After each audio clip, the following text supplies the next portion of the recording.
Salut à tous et bienvenue sur Partir, le podcast qui vous emmène en immersion à l'étranger. Et dans cette série d'épisodes un petit peu différents, je vous emmène directement avec moi dans mon périple australien. Dans le premier épisode, je vous racontais tout le chemin que j'avais parcouru jusqu'à ma prise de décision de partir. Et une fois la décision prise, mon taf quitté, la phase de préparation a pu commencer. Et donc aujourd'hui, je vais vous raconter comment ça s'est passé pour moi de tout organiser pour le grand saut. Donc on est mi-mars, et ce qui m'a pris le plus de temps au début, c'était de définir où et quand j'allais atterrir en Australie. Pour la date, j'avais 3 critères avant de partir. C'était de bosser en restauration avant d'aller en Australie, parce que je voulais ajouter cette corde à mon arc pour être capable de bosser dans un resto une fois que j'allais être là-bas. Ensuite, voir un concert de Doja Cat qui était en tournée en Europe, et enfin faire mon anniversaire avec mes potes qui était fin juin. Il se trouve que Doja Cat passait en concert le jour de mon anniversaire au Portugal et donc ça tombait parfaitement parce que ça me laissait avril, mai, juin pour apprendre le métier de restauration. Ensuite, fin juin, faire des petites vaques au Portugal avec mes copines en voyant le concert de Doja Cat et en faisant mon anniversaire. Donc je fixe la date comme ça et je décide de partir directement du Portugal en Australie fin juin. Et par rapport à la destination, après avoir échangé avec une pote et fait un petit peu des recherches, il se trouve qu'en Australie, juin-juillet, c'est l'hiver. Mais dans la région de Brisbane, les températures sont assez cool. Il fait entre 15 et 20 degrés, c'est assez ensoleillé. Donc je me dis, parfait, ça a l'air nickel. Donc je décide d'atterrir là-bas à Brisbane. On est donc mi-mars, je prends mon billet d'avion aller simple. Et je réserve 10 jours en auberge de jeunesse. 10 jours, pourquoi ? Parce que je me dis que ça va me laisser le temps de faire toute la paperasse et toutes les démarches qu'il faut faire à l'arrivée. Donc, quand on arrive en Australie, il faut qu'on demande notre numéro TFN. Donc, c'est un numéro de taxe qui va nous servir pour travailler. On a besoin d'ouvrir un compte bancaire et d'avoir un numéro de téléphone australien. Et voilà, c'est globalement ce dont on a besoin de faire. Et je me dis 10 jours aussi, ce sera nickel pour me remettre du jet lag, me remettre des vacances au Portugal et prendre un petit peu mes marques et savoir qu'est-ce que je veux faire ensuite, où est-ce que je veux aller, etc. On arrive du coup fin mars, je rentre dans ma ville natale et qui est Parelmonial et je commence à bosser en restauration, faire ma petite vie, etc.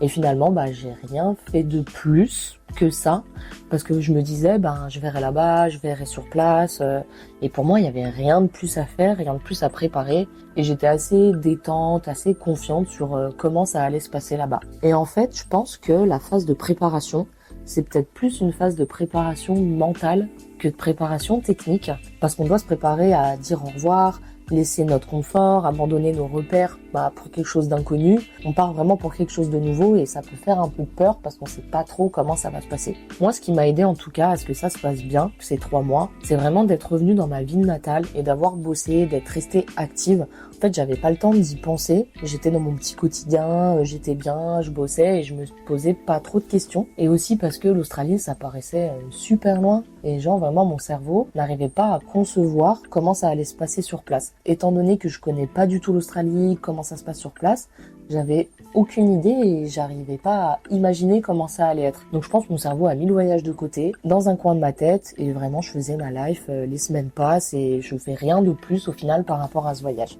D'un point de vue budget aussi, j'avais rien de plus à préparer parce que j'étais déjà en place. Je m'étais fixé de partir avec 10 000 € de côté. Et il faut savoir que pour pouvoir valider son visa, le gouvernement australien nous demande de prouver qu'on a 5 000 $ sur notre compte. Minimum 5 000 $. Donc déjà de base, au moment de valider ton visa, t'es censé avoir un petit peu d'argent de côté. Et du coup, les mois qui avaient suivi, je m'étais débrouillée pour mettre de côté, économiser. Et j'avais quasiment mes 10 000 € avant de commencer de travailler et de rentrer à Paris. Et étant donné que je rentrais dans ma famille, j'avais plus de loyer à payer et j'allais bosser pendant 3 mois. Donc j'allais pouvoir atteindre mon objectif et avoir suffisamment de côté pour partir. Donc le mois d'avril se termine, le mois de mai se termine, on arrive début juin, à 3 semaines du départ. Et là, par contre, j'ai commencé un petit peu à réaliser que j'allais partir. Parce que j'ai regardé en arrière, j'ai vu les semaines passer, et en fait c'est passé super vite.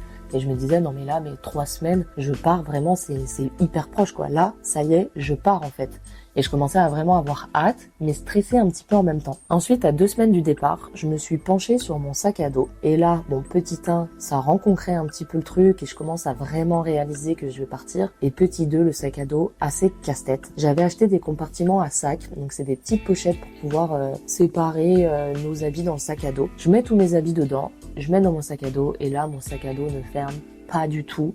Je me dis, bon, j'enlève des habits, je réessaye. Une deuxième fois, mon sac ne ferme toujours pas. Je me dis, bon, là, va falloir trouver une solution. Et j'avais en fait un sac à dos de 50 litres et vraiment, je voulais pas prendre de sac à dos plus grand parce que 50 litres, ça rentre dans la taille des valises cabines et ça me permettait d'avoir toujours mon sac à dos avec moi, de pas le laisser en soute, de pas faire des check-in, m'embêter avec tout ça et vraiment avoir toujours mon sac à dos avec moi. Plus, au moins, c'est pas trop lourd et j'allais pas avoir 150 kilos sur le dos. Donc je cogite et après avoir regardé, je pense, 150 000 vidéos YouTube, je décide d'acheter un deuxième petit sac à dos. Vraiment, sac à dos format bagage à main quoi. Je fais du tri dans mes habits plus et je prends vraiment le strict minimum. Je boucle tout et là c'est bon, tout rentre dans mes sacs, tout est ok, je suis prête à partir. Donc là à ce moment-là, tout le côté préparation technique est terminé. J'ai mon billet, mon visa, mon auberge de jeunesse, mon sac à dos.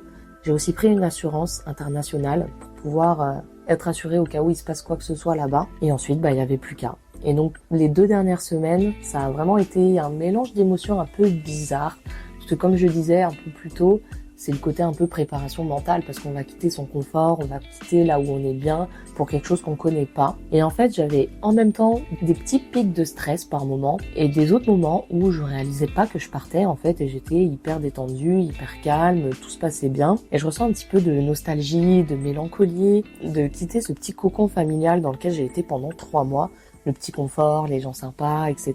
Et en fait, ce petit confort-là, c'est un peu comme quitter son lit douillet dans lequel on est bien le matin. Genre, on n'a pas envie de le quitter, mais pourtant, on sait que quand on en sort, on va passer des bêtes de moments la journée. Et donc, je commence à dire mes premiers au revoir, à bientôt, bonne continuation, blablabla. Et en fait, quand je dis au revoir, pour moi, c'est comme si je partais en vacances et que j'allais revenir dans 2-3 semaines et que je partais pas pour une durée indéterminée. On arrive au Portugal.